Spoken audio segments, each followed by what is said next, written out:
விறுவிறுப்பான அரசியல் நிகழ்வுகளை பற்றிய ஆய்வுகள், நியாயங்களின் நிறம் மாறாத கூர்மையான விமர்சனங்கள், தீமைகளை சுட்டெரிக்கவும் நல்ல அரசியலை வளர்த்தெடுக்கவும் அறிவார்ந்த விவாதங்கள், இளைய தலைமுறையிடம் விழிப்புணர்வை ஊட்டும் விரிவான வரலாற்று விளக்கங்கள், கலை, இலக்கியம், ஆன்மீகம், பண்பாடுகளை படம் பிடித்து காட்டும் கருத்தோவியங்கள் வாரந்தோறும் உங்கள் தமிழருவி தர்பாரில் அணிவகுக்கும்.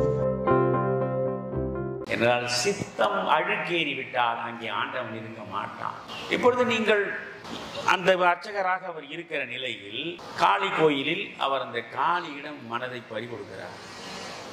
கோயில் என்றால் அதற்குள்ளே ஆகம விதிப்படி கோயில் அமைக்கப்பட்டிருக்கும், அதில் சாஸ்திர விதிப்படி பூஜைகள் நடக்கும், மந்திரங்கள் ஓதப்படும் எல்லாம். ஆனால் பரமஹம்சர் கையாண்ட அந்த வழிபாட்டு முறை என்பது அங்கிருந்த அனைவருக்கும் அதிர்ச்சியை தந்தது. அவருக்கு எந்த மந்திரமும் தெரியாது, எந்த சாஸ்திரத்தையும் அவர் படித்ததும் கிடையாது. ஒரு முறை ஒரு பண்டிதன் அவரிடம் கேட்கிறான், இவை பதிவு செய்யப்பட்டிருக்கிறது, நீங்கள் எந்த சாஸ்திரத்தின் அடிப்படையில் உங்கள் பகவத் செய்திகளை பரிமாறிக்கொள்கிறீர்கள் என்று கேட்கிறான். பரமஹம்சர் சொல்கிறார், நான் கற்றறிந்தவன் இல்லை, எனக்கு எந்த சாஸ்திரமும் தெரியாது, எந்த மந்திரமும் தெரியாது. ஆனால் கடுமையான கடவுள் பக்தி என்பது முக்கியம், உள்ள தூய்மை என்பது முக்கியம். உள்ள தூய்மையும் ஆழ்ந்த பக்தியும் ஆண்டவனிடம் நீங்கள் செலுத்திவிட்டால் எந்த மந்திரமும் அவசியமில்லை, எந்த சாத்திரமும் அவசியமில்லை என்பதுதான் ராமகிருஷ்ணர் பரமஹம்சருடைய வாக்கு. புரிகிறதா? நீங்கள் தாய்மானவரே சொல்லவில்லையா, வாசக ஞானத்தால் வருமோ சுகம்? 1000 சாத்திரங்களை நீங்கள் படித்து பண்டிதனாகலாம், ஞானியாக முடியாது. ஞானியாவது என்பது வேறு, அறிவாளியாக வருவது என்பது வேறு. ஒன்றை புரிந்து கொள்ளுங்கள், ஞானம் பெறுவதற்கு முதல் தடையாக இருப்பதே உங்களில் உருவெடுக்கிற அறிவுதான். அறிவு இருக்கிற வரையில் நீங்கள் கேள்விகளை அது கேட்டுக்கொண்டே இருக்கும். அறிவு என்ன செய்யும்? கேள்விகளை கேட்கும், அந்த கேள்விக்கு ஒரு பதிலை தேடும். ஞானத்திடம் கேள்விக்கு இடமே கிடையாது. ஞானத்திற்குள் கேள்வி பதில் அனைத்தும் அடங்கிவிடும்.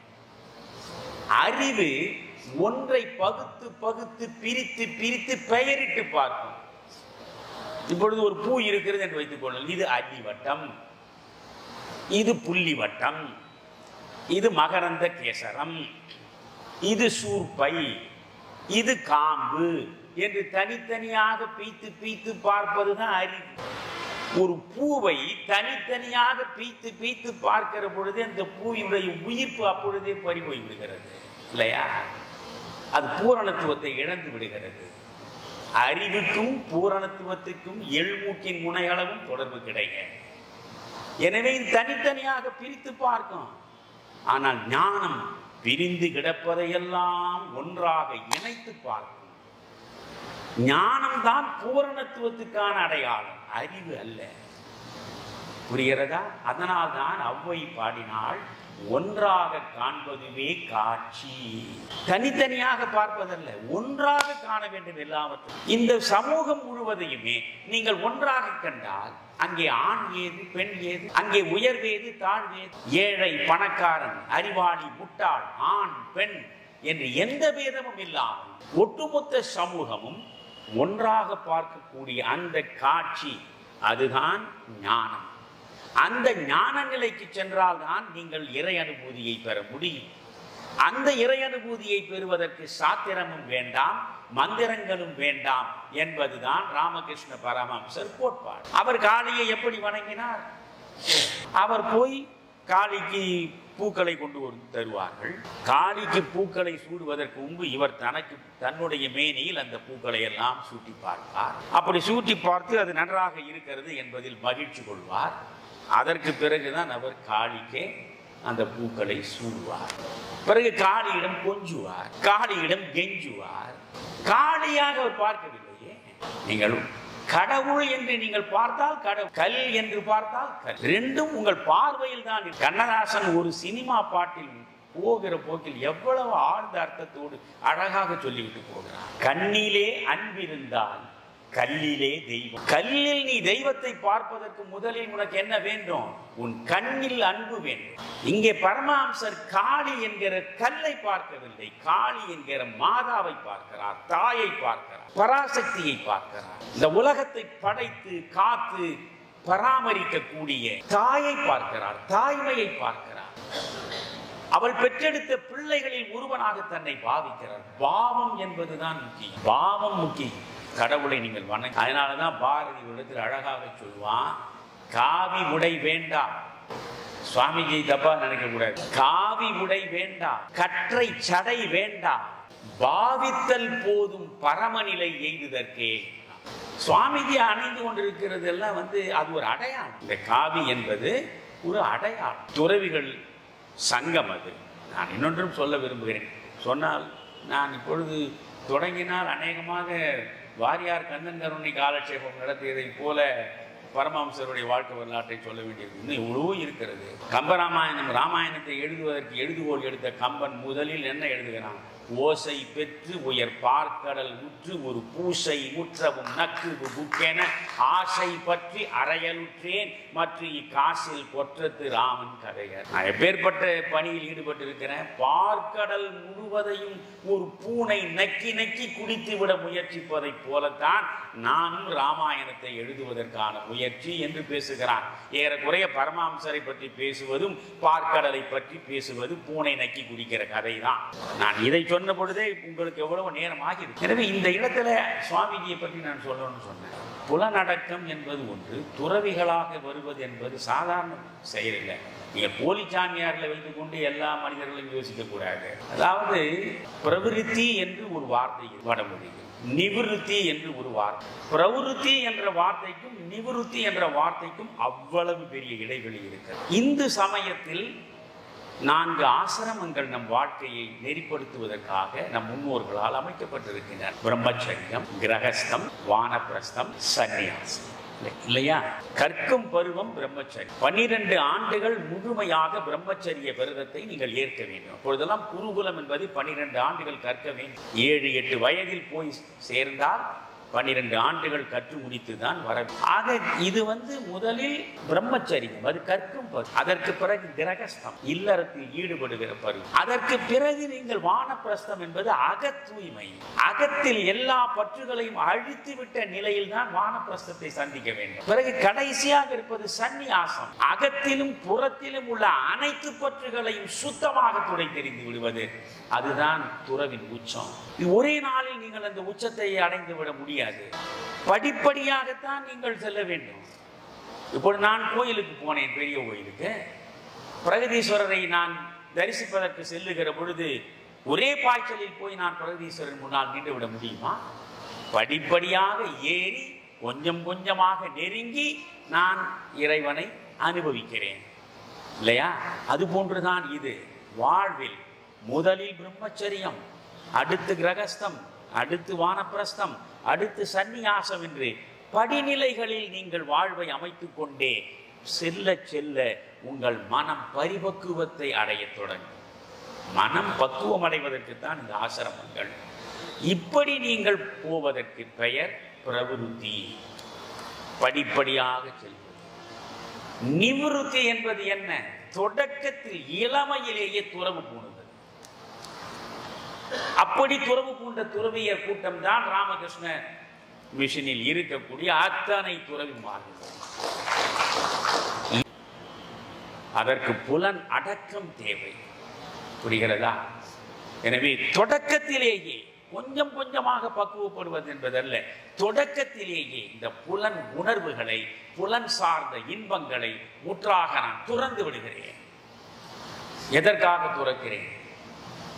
மோட்சத்தை அடைய வேண்டும் என்ற நோக்கத்திற்காக துறந்தால் அவன் துறவியே இல்லை.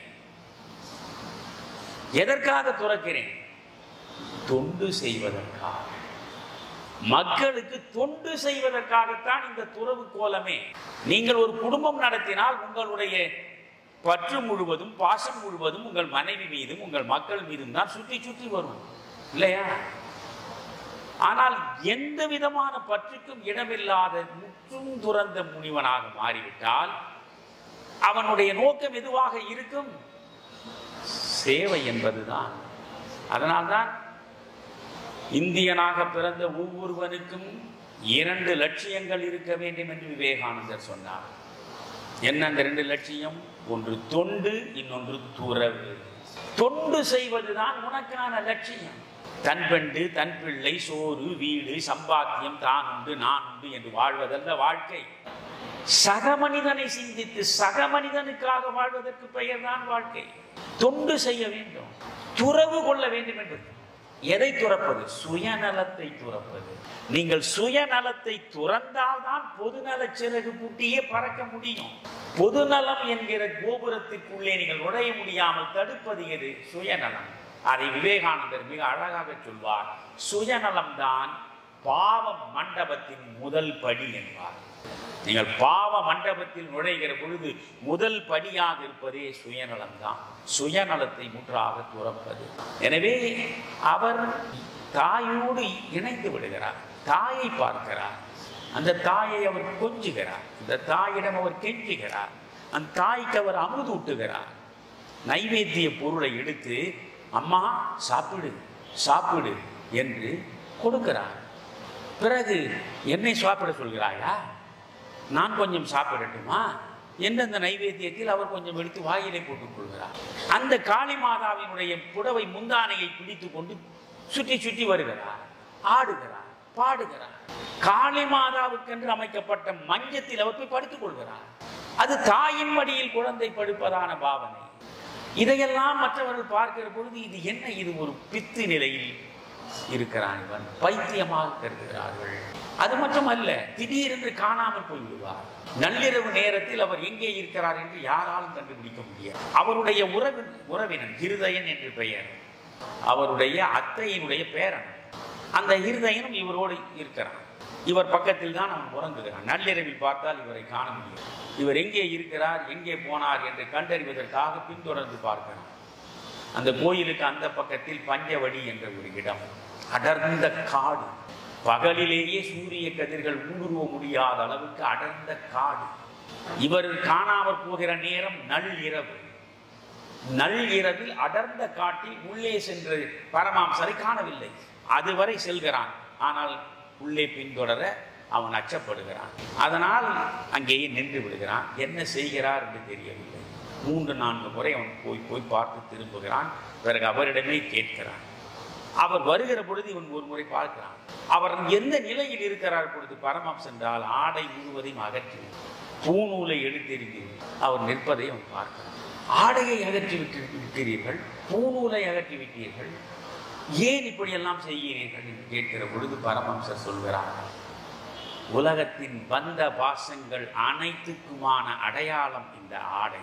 இந்த ஆடையை அகற்றுவதன் மூலம் அனைத்து பந்த பாசங்களையும் நான் அகற்றி விடுகிறேன். சரி, பூநூலை ஏன் நீங்கள் எடுக்கிறீர்கள்? கர்வங்களிலேயே மிக முக்கியமானது ஒன்று அறிவின் பார்ப்பட்ட கர்வம் இருக்கும், இன்னொன்று செல்வத்தின் பார்ப்பட்ட கர்வம் இருக்கும், இன்னொன்று சாதியின் பார்ப்பட்ட கர்வம் இருக்கும். நான் பிராமண குலம், உயர் சாதி என்று என்னை அறியாமல் எனக்குள் எங்காவது சாதி சார்ந்த அந்த கர்வம் இருக்குமானால் அந்த கர்வத்தை வேரோடு அழிப்பதற்காகத்தான் இந்த பூநூலை நான் எடுத்து வெளியே வீசுகிறேன் என்று பேசுகிறார். நண்பர்களே, பரமஹம்சர் செய்ததையெல்லாம் சொன்னால் நாள்களுக்கு சொல்ல வேண்டும். நீங்கள் ஒரு ஒடுக்கப்பட்ட சமூகத்தை சார்ந்த ஒரு பணி பெண்ணிடம் அவர் முதல் பிச்சையை பெற்றார்.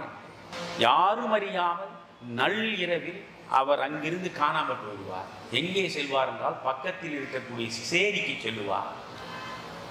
சேரிக்கு சென்று அங்கே கிடக்கக்கூடிய இறைந்து கிடக்கிற அத்தனை குப்பைகளையும் அவர் துப்புரவு செய்வார். கைகளாலே அந்த குப்பைகளை எடுத்து ஓரத்தில் வைப்பது, துப்புரவு செய்வது என்பதோடு இருக்கவில்லை, தன்னுடைய தலை முடியை கொண்டும் அந்த மண்ணை துழாவி குப்பையை அவர் துப்புரவு செய்வார். தலைமுடியை கொண்டு அவர் செய்வதற்கு காரணம் என்ன? மனதில் படிந்து கிடக்கிற உயர் ஜாதிய ஆணவத்தை, அகங்காரத்தை, தான் என்கிற தன்முனைப்பை அழிப்பதற்காக அவர் பல சாதகங்களில் ஈடுபடுகிறார். அப்படி ஈடுபட்ட சாதகங்களில் ஒன்றுதான் ஆடையற்று நிற்பது, பூநூலை எடுப்பது. பிறகு சேரியிலே போய் தலைமுடியை கொண்டு துப்புரவு செய்வது என்றெல்லாம் அவர் செய்கிறார். இப்படியே இந்த காளி கோயிலில் அவர் இருக்கிறார். இவர் பித்தம் பிடித்த நிலையிலே இருப்பதை போலத்தான் அவர்கள் பார்க்கிறார்கள். இவர் உண்மையிலேயே பித்தம் பிடித்தவர் தான் என்று ஒரு கட்டத்தில் ஒரு சம்பவத்தின் மூலம் அங்கே இருக்கக்கூடிய அத்தனை பேருக்கும் உறுதியான ஒரு முடிவு வருகிறது. அது என்னவென்றால், கோயிலை கட்டியவள் யார்? ராணி ராசமணி. அந்த ராணி ராசமணி ஒரு நாள் காளியை தரிசிப்பதற்கு வருகிறாள். காளி கோயிலில் அமர்கிறாள். பரமஹம்சர் பூஜையில் ஈடுபடுகிறார். பரமஹம்சர் பூஜையில் ஈடுபடுகிற பொழுதே பரவச நிலைக்கு சென்று விடுவார். பல நேரங்களில் சமாதி நிலைக்கு அவர் போவார். தன் மனம் முழுவதையும் ஒருமுகப்படுத்தி, concentration, that is very important. நீங்கள் சாதிக்க வேண்டுமா, மனதளவில் சிந்தனை உரிமை உங்களுக்குள் வந்து சேர வேண்டும், எந்த ஒன்றை செய்வதாக இருந்தாலும். அதனால் அவர் என்ன செய்கிறார், மனம் முழுவதையும் ஒருமுகப்படுத்தி பூஜை செய்து கொண்டிருக்கிற பொழுது பக்கத்தில் இருந்த ராசாமணியை பார்க்கிறார். திடீரென்று கன்னத்தில் 2 முறை பலார் என்று அறைந்து விடுகிறார். கோயிலை கட்டியவர், ஜமீன்தாரிணி, ராணி, அந்த ராசமணியை 2 அறையிட்டார். கோயிலை சுற்றி இருந்தவரெல்லாம் அதிர்ச்சி அடைந்து விட்டார்கள். இவரை தாக்குவதற்கு ஓடி வருகிறார். உடனே இவர் சொல்கிறார், பூஜை நடக்கிற நேரத்தில் உன் புத்தியை எங்கே வைத்தாய்? பூஜை நடக்கிற நேரத்தில் உன் புத்தியை எங்கே வைத்தாய்? அப்பொழுதுதான் அவள் சொல்கிறார், உண்மைதான், நீங்கள் அவரை காயப்படுத்த யாரும் வர வேண்டாம். நான் ஒரு வழக்கு சம்பந்தமாக இந்த நேரத்தில் இங்கே உட்கார்ந்தபடி சிந்தித்துக் கொண்டிருந்தேன். என் புத்தி காளியிடம் இல்லை, வழக்கில் இருந்தது. அதை உணர்ந்த மகான், அதனால் அவர் என்னை அறைந்தார். அதற்கு பிறகு இவரை ஒரு அவதார புருஷனாகவே பார்க்க தொடங்குகிறார். ஆனால் இவர் என்ன செய்கிறார், 6 ஆண்டு நண்பர்களே, இடையறாத முயற்சி ஒரு பக்கம் இருக்க வேண்டும். ஒன்றை அடைந்தே தீர வேண்டும் என்ற ஏக்கம் மனம் முழுவதும் நிரம்பி ததும்ப வேண்டும். அப்பொழுதுதான் நீங்கள் அதை அடைய முடியும். காளியை காண்பது என்பதுதான் அவருடைய முயற்சி. காளியை கண் முன்னாலே தரிசிப்பது என்பதுதான் அவருடைய ஏக்கம். 6 ஆண்டுகள் இதற்காக அவர் எத்தனையோ வகை வகையான சாதகங்களில் எல்லாம் ஈடுபடுகிறார். அவர் உடல் முழுவதும் எரிகிறது, நெஞ்சு பற்றி எரிகிறது, உடலே நெருப்பாய் கனலாய் கொதிக்கிறது. அந்த அளவுக்கு பல்வேறு சாதகங்களை செய்கிறார். காளியிடம் புலம்புகிறார், என் கண் முன்னால் நீ காட்சி தர மாட்டாயா என்றெல்லாம் கேட்கிறார். 6 ஆண்டு காலம் அவர் நடத்திய அந்த தொடர் முயற்சி, அதற்கான சாதகங்கள், கடைசியில் காளி அவர் கண் முன்னாலேயே தரிசனம் தருகிறார். காளியை நேரடியாக அவர் பார்க்கிறார். பார்த்த கணத்திலேயே அப்படியே நினைவு தடுமாறி மயங்கி விழுந்து விடுகிறார். அதிலிருந்து மீள்வதற்கு 2 நாட்கள் ஆகினவர். கடவுளை கண்டவர் அவர், கடவுளை கண்டவர். அதனால்தான் விவேகானந்தர் ஒவ்வொருவரையும் பார்க்கிற பொழுது கடவுள் இருக்கிறாரா, கடவுளை நீங்கள் கண்டதுண்டா என்றெல்லாம் கேட்கிற பொழுது சரியான பதில் வராது. ரவீந்திரநாத் டாகருடைய தந்தையிடமே போய் நிற்கிறார். அவரே ஒரு ஞானி மாதிரி இருந்தவர். அவரிடம் போய் விவேகானந்தர் கேட்கிறார், நீங்கள் கடவுளை கண்டிருக்கிறீர்களா? உடனே அவர் அப்படியே பிரச்சனையை மாற்றி, உன் கண்களை பார்க்கிறேன், ஒரு யோகியின் கண்களை போல இருக்கின்றன என்று சொல்லி அதை திசை திருப்பி விடுகிறார். ஆனால் பரமஹம்சரிடம் வந்தார் அவர். அது தனி அனுபவங்கள், அதை பற்றி பேசினால் இன்னும் எவ்வளோ பேசலாம். பரமஹம்சரிடம் வந்தபொழுது அவர் கேட்டார் நேரடியாக, நீங்கள் கடவுளை கண்டிருக்கிறீர்களா? எவரும் எதிர்பாராத பதிலை பரமஹம்சர் சொல்கிறார், கண்டிருக்கிறேன். உன்னை இப்பொழுது நான் எப்படி காணுகிறேனோ இதைவிட தெளிவாக நான் கடவுளை கண்டிருக்கிறேன். கண்டதுண்டா கண்டதுண்டா கண்டதுண்டா என்று எல்லா இடத்திலும் கேள்வி கேட்ட விவேகானந்தர் அதிர்ந்து போனார். அப்படி கடவுளை கண்டார். காளி அவருக்கு தரிசனம் தந்தார். அவர் தன்னிலை மறந்து பரவச நிலைக்கு உட்படுகிறார், சமாதி நிலையை அடைகிறார். இப்படி வரிசையாக சொல்லிக்கொண்டே போகலாம். ஆனால் திடீரென்று காணாமல் போகிறார். அவர் செய்யக்கூடிய செயற்பாடுகள், அவர் காளியிடம் கொஞ்சுவது, அவருடைய வழிபாட்டு முறை எல்லாவற்றையும் பார்த்து இவருக்கு நரம்பு சம்பந்தப்பட்ட நோய் ஏதாவது என்று முடிவெடுக்கிறார். இந்த செய்தி காமர் கபூருக்கு போகிறது. இதற்கு இடையிலேயே இவர் நரம்பு சம்பந்தப்பட்ட நோய் வந்து பித்தம் ஊற்றியவராக இருக்கிறார் என்கிற கவலையில் இவரை பெற்றெடுத்த தாய் சந்திராதேவி இருக்கிறார். இவர் காமர் கபூர் வந்த உடனே பேய் ஓட்டுவதற்கு முயற்சிக்கிறார். அவருக்கு பேயை ஓட்டுவதற்கு எல்லா முயற்சியும் நடக்கும். ஆனால் இவர் ஏன் பேய் ஓட்டுவதற்கு முயற்சிக்கிறார் என்றால், அந்த காமர் கபூரில் 2 சுடுகாடு, அதில் ஒரு சுடுகாட்டில் பகல் நேரத்திலும் இரவு நேரத்திலும் ஓயாமல் உட்கார்ந்து கொண்டு தியானம் செய்கிறார். நள்ளிரவில் சுடுகாட்டில் உட்கார்ந்து தியானம். சுடுகாடு ஏன் ஆண்டவன் சுடுகாட்டில் திருநடம் புரிகிறான்? தவம் என்றாலே என்ன தமிழில் பொருள் தெரியுமா? எரித்தல் என்று பொருள். தவத்தில் நீங்கள் ஈடுபடுகிறீர்கள் என்றால் உங்கள் உள்ளுக்குள் படிந்து கிடக்கிற அத்தனை அழுக்குகளையும் எரிப்பதுதான் தவம். எரிக்கும் இடம் எது? சுடுகாடு.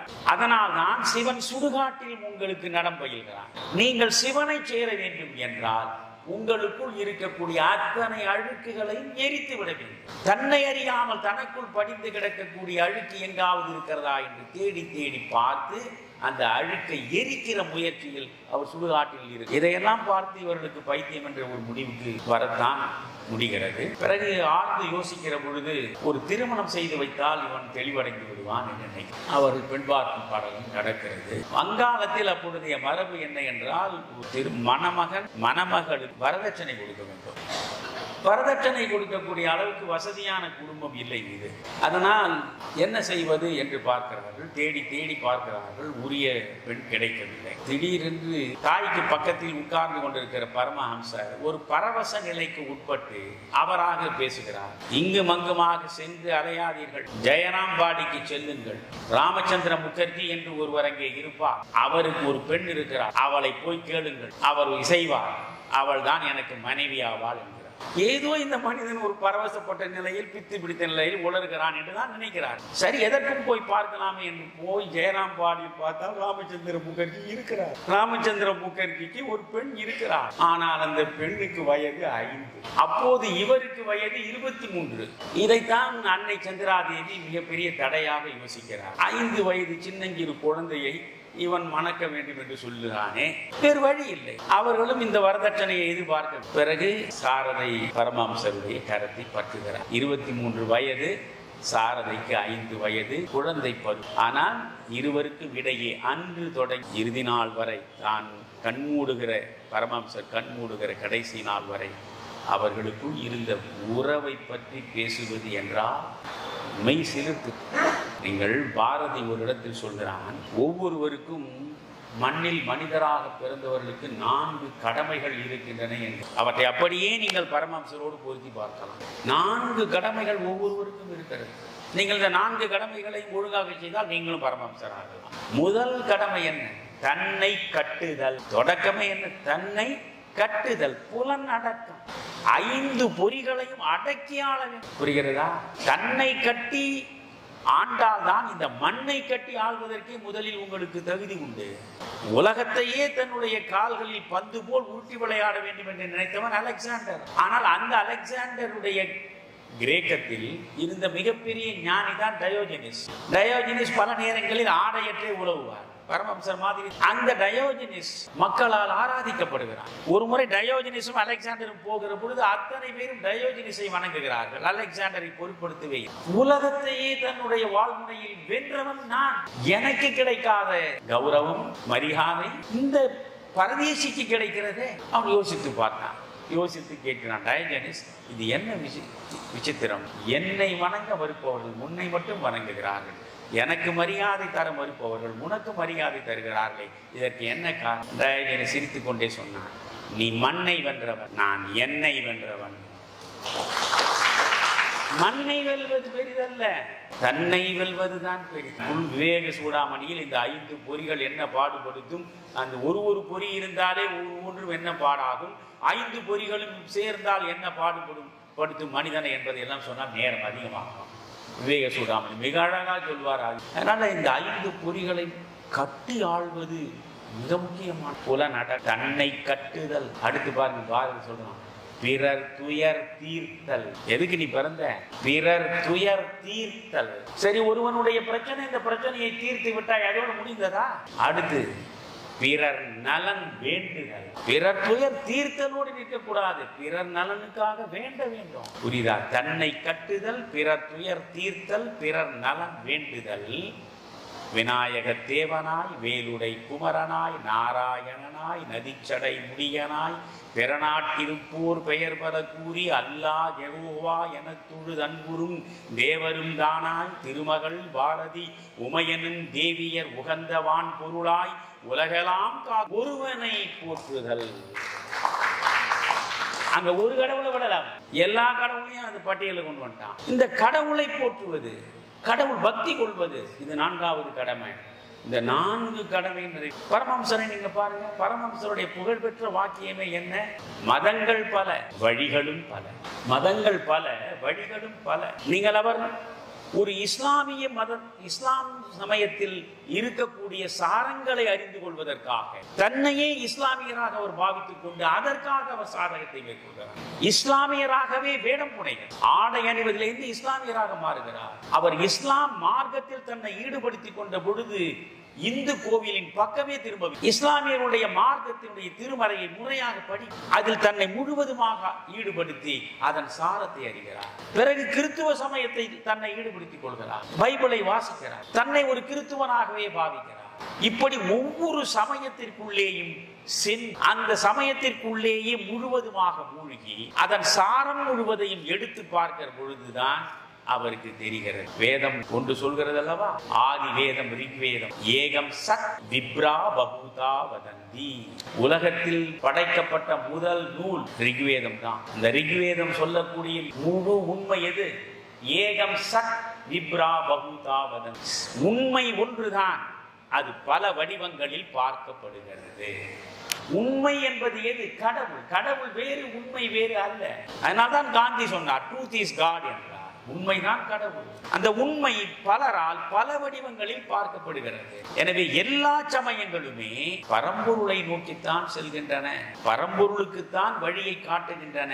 இதில் சமய வேதம் கொள்வது என்பதும் என் மதம் பெரிது, அந்த மதம் குறைவுடையது என்று சொல்வதும் பேதமையானது என்று சமய சமரசத்தை உருவாக்கிய ஞானி நம்முடைய பரமஹம்சர் அவர். எனவே இப்படி ஏராளமாக சொல்லிக்கொண்டே போகலாம். அவருக்கு திருமணம் நடந்தது, மிக சுருக்கமாக நான் சொல்கிறேன்.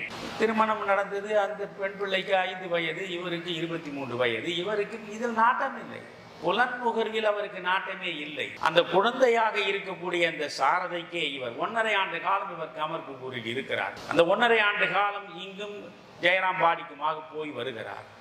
அந்த சாரதைக்கு அவர் பாடம் நடத்துவது போல் ஆன்மீக பயிற்சி தருகிறார். உலக பற்றுகளில் மறந்தும் உன்னை ஈடுபடுத்திக் கொள்ளாதே. மனித வாழ்வின் இறுதி லட்சியமே இறைவனை அடைவதுதான். ஒவ்வொருவருடைய இறுதி லட்சியமும் இறைவனை அடைவதுதான். எனவே இறைவனை அடைய வேண்டும் என்ற இறை அனுபூதியை மட்டுமே உன் சிந்தனையில் தேக்கி வைத்துக் கொள். உடல் சார்ந்த உணர்வுகளுக்கு இடம் தராதே என்று முதலிலேயே திரும்ப திரும்ப சொல்லி பக்குவப்படுத்தி விடுகிறார். பிறகு நீங்கள் பார்த்தால் 18 வயதாகிறது சாரதைக்கு. 18 வயதான போது அவர் நேரடியாக தன்னுடைய தந்தையை அழைத்துக் கொண்டு 70 மைல் தூரம் அவர் நடந்தே வருகிறார் பரமஹம்சரை பார்ப்பதற்காக. பிறகு பரமஹம்சர் என்ன செய்கிறார்?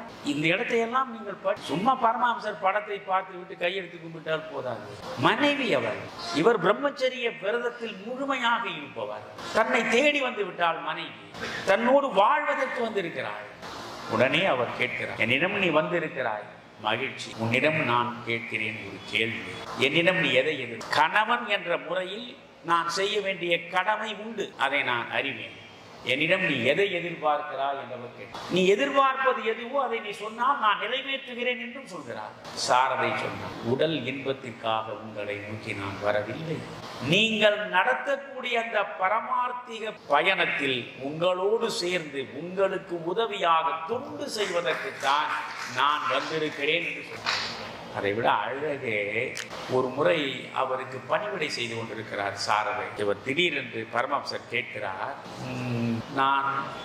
சாரதை பரமஹம்சரை கேட்கிறார், நீங்கள் என்னை எப்படி பணிவிடை செய்து கொண்டே கேட்கிறார், என்னை நீங்கள் எப்படி பார்க்க? உடனே சொல்கிறார், காளி இருக்கிறாளே, காளியை நான் எப்படி பார்க்க? அந்த காளி படைத்தாலே என் தாய், அந்த தாயை எப்படி நான் பார்க்கிறேனோ அப்படித்தான் உன்னை நான் பார்க்கிறேன். அப்படி என்றால் காளிக்கும் சாரதைக்கும் வேறுபாடு இல்லை.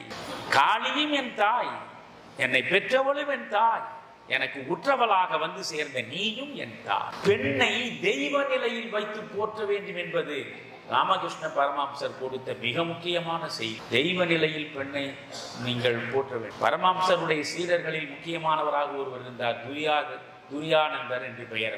அவர் நைஷ்டிக பிரம்மச்சாரி. பெண்கள் பக்கமே திரும்ப மாட்டார். பெண்களை ஏறெடுத்தும் பார்க்க மாட்டார். தானே தனக்கென்று தனியாக சமையல் செய்து உண்ணக்கூடியவர். கல்லூரியில் படிக்கும் பொழுதும் தன் சமையலை தானே செய்தவர். எந்த பெண்ணையும் திரும்பி பார்க்க. அவரிடம் பரமஹம்சர், இதுபோல் பெண்களிடமிருந்து நீ தனித்திருந்து பெண்ணை பார்ப்பதில்லை என்ற முடிவோடு நீ நடந்தால் ஒரு நாள் நீ உன்னை அறியாமல் வீழ்ச்சி அடைவாய். ஒரு நாள் நீ வீழ்ச்சி அடைவாய். பொருள் என்ன? எந்த பெண்ணை நீ வெறுக்கிறாயோ அந்த பெண் இன்பத்திலேயே ஒரு நாள் வீழ்ச்சி அடையவும் கூடும். நான் உனக்கு சொல்வதை கேள். பெண்கள் இறை அனுபூதிக்கு தடை என்று தான் நீ நினைக்கிறாய்.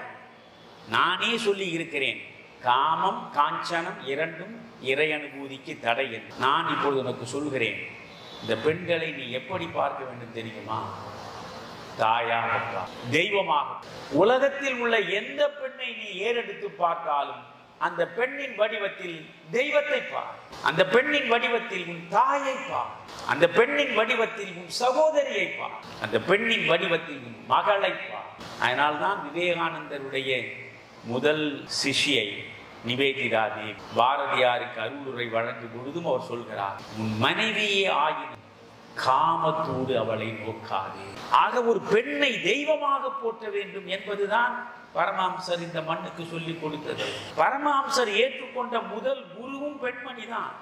பைரவி பிராமணி என்கிற பெண்ணை தான் அவர் குருவாக 6 ஆண்டுகள் பைரவி பிராமணியோடு சேர்ந்து அவர் பல்வேறு சாதனைகளில் ஈடுபடுகிறார். நான் அவற்றையெல்லாம் விரிவாக சொல்வதற்கு இப்பொழுது நேரமில்லையே என்று வருது. வேகமாக செல்லும். இந்த பைரவி பிராமணி இடம் இவர் நிறைய கற்றுக்கொள்கிறார். அப்படி அவர் நிறைய கற்றுக்கொண்டார் என்பதோடு அந்த ஒரு கட்டத்தில் பிராமணி முழுவதுமாக இவரை தன் கீழ் வைத்திருக்க வேண்டும் என்று நினைக்கிற நிலையில் அவரிடம் இருந்து தவிர்த்து வெளியே வருகிறார். அதற்கு பிறகு தோதாபுரி என்கிற இன்னொருவரை அவர் குருவாக நான் வேகமாக சொல்கிறேன். பைரவி பிராமணியோடு பரமஹம்சருக்கு ஏற்பட்ட அனுபவங்களை எல்லாம் விளக்குவதென்றால் அது ஒரு தனி வரலாறு. தோதாபுரி என்பவர் பஞ்சாபை சார்ந்தவர். இளமையிலேயே நான் சொன்னேனே, பிரவருத்தி நிவிருத்தி என்ற நிவிருத்தி அடைந்தது. இப்பொழுது நம்ம சுவாமிஜி எல்லாம் நிவிருத்தி அடைந்தவர். இளமையில் நேரடியாகவே துறவு கோலத்தில் பூண்டவர்கள். அதுபோல் இளமையில் துறவு கோலம் பூண்ட தோதாபுரி மிகப்பெரிய பிரம்ம ஞானத்தை பெற்றவர். பிரம்ம ஞானத்தை பெற்ற அந்த மனிதன் ராமகிருஷ்ணரை சந்திக்கிறார். பரமஹம்சருக்கும் தோதாபுரிக்கும் இடையே நடந்த சந்திப்புகள் அனைத்துமே சுவாரஸ்யமானவை. தோதாபுரி அக்னியின் ஆற்றலை அறிந்தவர். அவர் எந்த இடத்திலும் தனக்கு எதிரே நெருப்பை வளர்த்து அந்த நெருப்புக்கு எதிரே அமர்ந்து ஒரு போர்வை போர்த்தி கொண்டு தியானத்தில் ஈடுபடுவார். பகலிலும் நெருப்பை வளர்த்து தியானத்தில் இருப்பார், இரவிலும் நெருப்பை வளர்த்து தியானத்தில் இருப்பார்.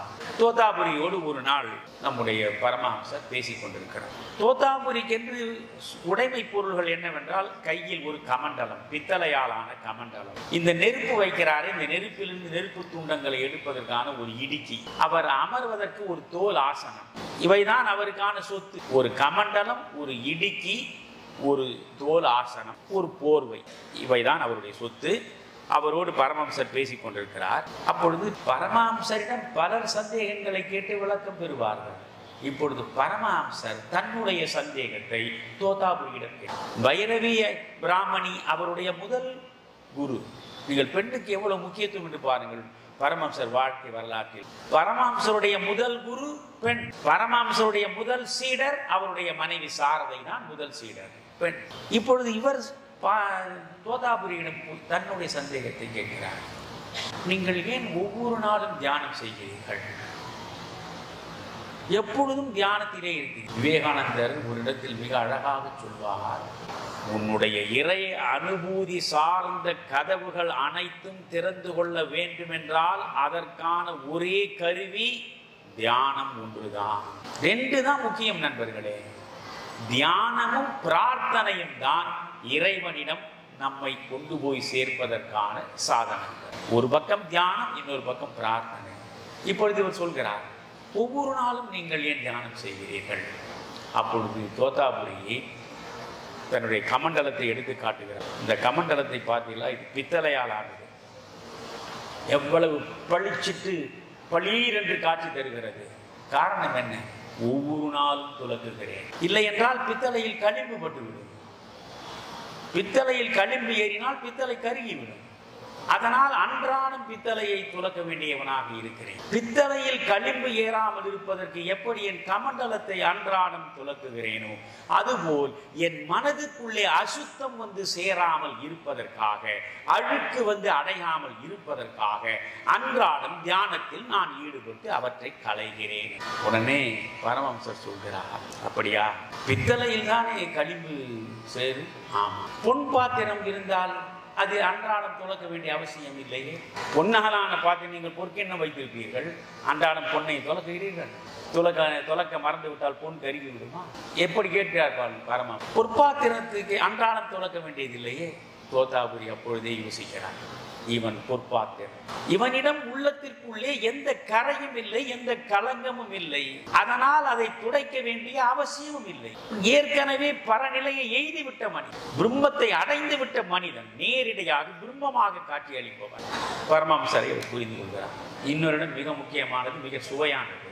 பரமஹம்சரும் நம்முடைய தோத்தாபுரியும் அமர்ந்து பேசிக் கொண்டிருக்கிற நேரத்தில் தோத்தாபுரி தியானம் செய்வதற்காக நெருப்பை மூட்டுகிறார். அவன் நெருப்பை மூட்டுகிற பொழுது அந்த இடத்தில் இருந்த தோட்டக்காரன் அவனுக்கு சுருட்டு பிடிக்க வேண்டும், சுருட்டுக்கு நெருப்பு வேண்டும். இவர் ரெண்டு பேரும் பேசிக் கொண்டிருக்கிற பொழுது அவன் நேரே வந்து இங்கே இருக்கக்கூடிய நெருப்பு தோட்டத்திலிருந்து ஒன்றை எடுத்து அவன் சுருட்டை வைத்து, உடனே தோத்தாபுரிக்கு எல்லையற்ற கோபம் வந்து அவனை போய் ஓங்கி அறைய சென்றார். அதை பார்த்து விட்டு பரமஹம்சர் வாய் விட்டு பயங்கரமாக சிரிக்க தொடங்கிவிட்டார். அடிக்க போன தோத்தாபுரி திரும்பி, எதற்காக நீங்கள் சிரிக்கிறோம்? எவ்வளவு மோசமான காரியத்தை செய்திருக்கிறான். இந்த நெருப்பை, அக்னியை, வேள்வி நெருப்பை எடுத்து அவன் சுருட்டு பற்ற வைக்க பார்த்திருக்கிறான். அதற்கு நான் கோபப்படுவது உங்களுக்கு சிரிப்பை வரவழைக்கிறதா? தோத்தாபுரி யார் என்றால் அவர் பிரம்மம் ஒன்றுதான். நீங்கள் வழிபாட்டு முறையில் ரெண்டு முறை இருக்கிறது. சகுன முறை என்பது ஒன்று, நிர்குண முறை என்பது ஒன்று. நிர்குண முறை என்றால் வடிவமே கிடையாது, உருவ வழிபாடே கிடையாது.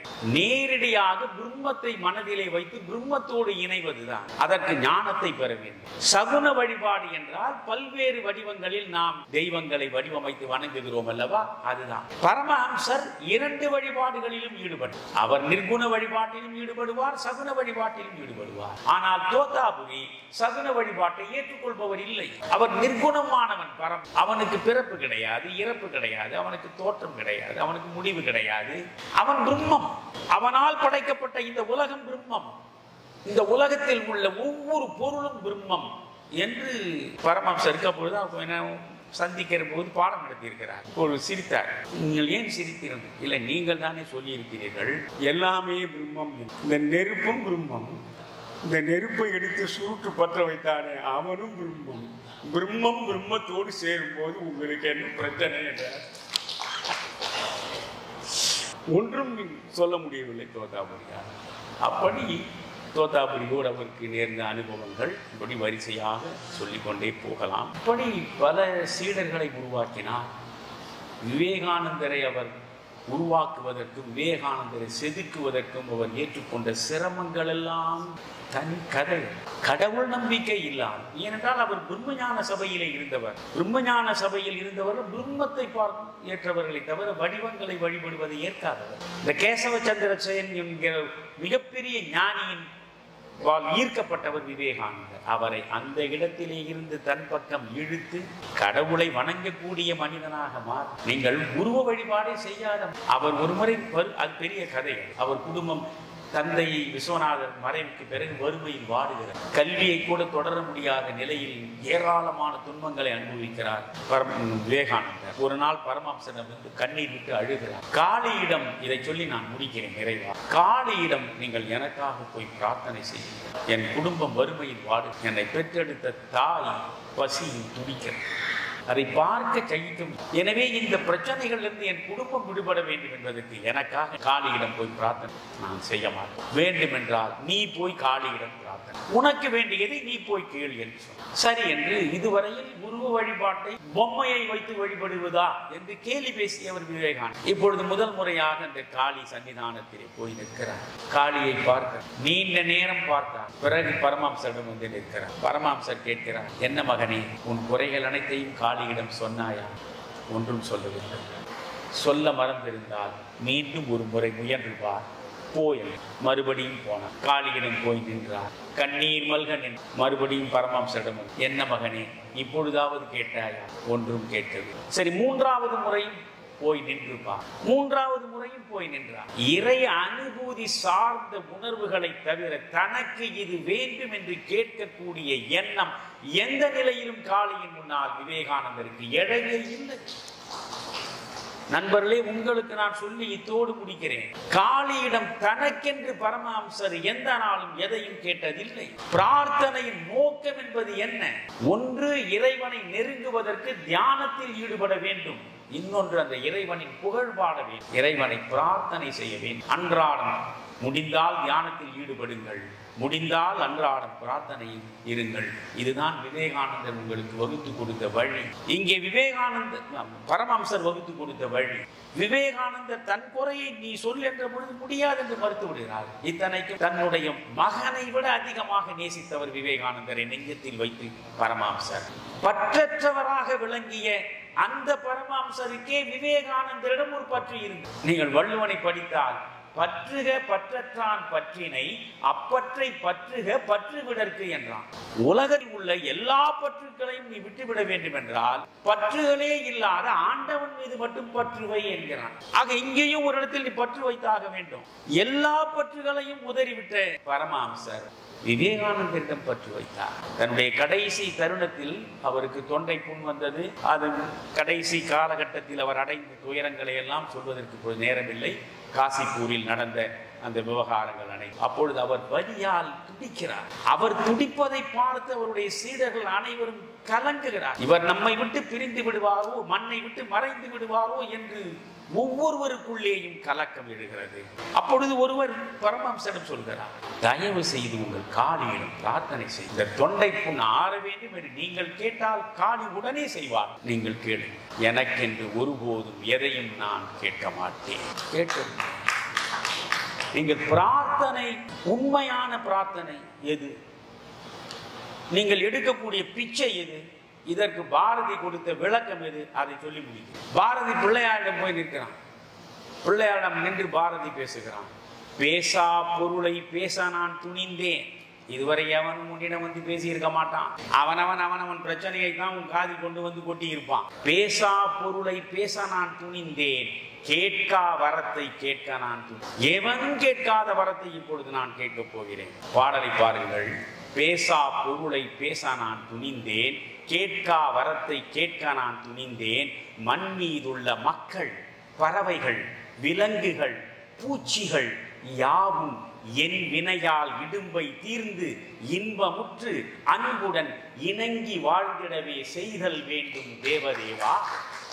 நடுவே நின்று நான் பூமண்டலத்தில் அன்பும் பொறையும் விளங்குக, துன்பமும் மிடிவையும் சாவும் நோவும் நீங்கி சார்ந்த பல்லுயிரெல்லாம் இன்புற்று வாழ்க என்பேன். நீயும் நின் திருச்செவி கொண்டு திருவுளம் இறங்கி அங்கனே ஆகுக என்பாய் ஐயனே. பிறர் நலனுக்காக வேண்டுவதுதான் பிரார்த்தனை. அதனால்தான் பெர்னாட் ஷா போகிற போக்கில் ஒரு நெற்றியடி அடித்தான். Common people do not pray, they only beg என்றான். சாதாரண மனிதர்கள் கடவுளுக்கு முன்னாலே போய் பிரார்த்தனை செய்வதில்லை, பிச்சை எடுக்கிறார்கள். இது வேண்டும் அது வேண்டும் என்று. எனக்கு எனக்கு என்று கடவுள் முன்னால் நீங்கள் நின்று எதை கேட்டாலும் அதற்கு பெயர் பிச்சை. சமூக நலனுக்கு, சக மனிதனுக்கு, அனாதைக்கு, ஏழைக்கு, நோயுற்று கிடப்பவனுக்கு, இவனுக்கெல்லாம் நீங்கள் எதையாவது போய் கேட்டால் அதற்கு பெயர்தான் பிரார்த்தனை. அதனால்தான் பரமஹம்சர் கண்டெடுத்த விவேகானந்தர் சொன்னார், ஒவ்வொரு மனிதனுக்கும் 3 தேசிய விரதங்கள் இருக்கின்றன. இந்த மண்ணில் பிறந்த உனக்கு 3 தேசிய விரதங்கள் இருக்கின்றன. அது என்ன? நவராத்திரி விரதமா, சிவராத்திரி விரதம்? என்ன சொல்கிறார்? பசித்தவனுக்கு சோறு போடு, நோயுற்றவனுக்கு மருந்து கொடு, அறிவற்றவனுக்கு கல்வி கொடு. பசித்தவனுக்கு சோறு, நோயுற்றவனுக்கு மருந்து, அறிவற்றவனுக்கு கல்வி.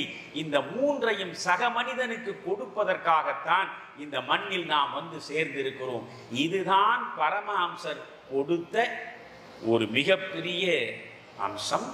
இந்த செய்தியை, சேவையை உலக மக்களுக்கு செய்வதற்காக ஒரு துறவியர் கூட்டத்தை விவேகானந்தர் தலைமையில் பரமஹம்சர் உருவாக்கினார். கண் மூடுவதற்கு முன்பு விவேகானந்தரை காசிப்பூர் தோட்டத்தில் தனியாக அழைத்து விவேகானந்தரிடம் சொல்கிறார். நிர்விகல்ப சமாதியை நான் பெற வேண்டும் என்றெல்லாம் விவேகானந்தர் கேட்கிறார். அதை அவர் எப்படி வழங்கினார் என்பதெல்லாம் சொல்ல நேரமில்லை. அவர் அப்போது சொல்கிறார், மகனே, 2 பேருமே சமாதி நிலை அடைந்து விடுகிறார்.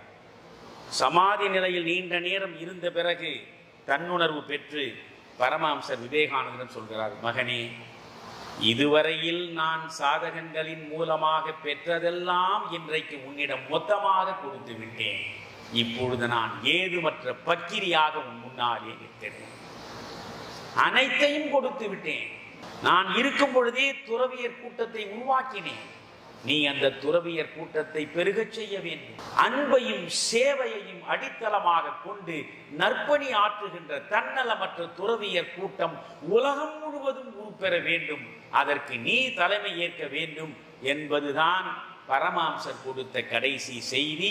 அதை காதில் ஏற்றுக்கொண்டு அதை உலகளாவிய அளவுக்கு கொண்டு போய் சரித்திர சாதனை நிகழ்த்தியவர் தான் விவேகானந்தர். நன்றி, வணக்கம்.